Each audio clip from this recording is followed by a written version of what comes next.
So just going to install these progressive springs for my Sportster, and it's pretty simple. For these springs it's not quite as much as what Harley suggests.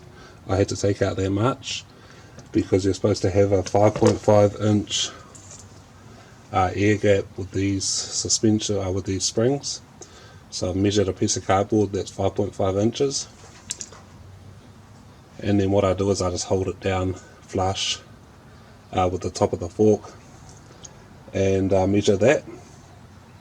The fork also has to be fully collapsed, and yeah, it's pretty simple. So according to the instructions, it doesn't matter what way you put them in, but obviously you want to make sure you put them both in the same way. Yeah, so I guess I will just measure out the oil and make sure I got the correct amount.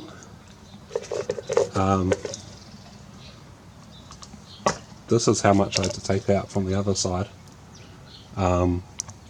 so I probably can estimate it based on that.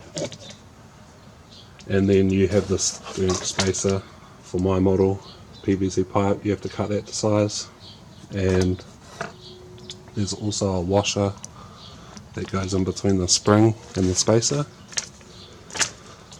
So yeah.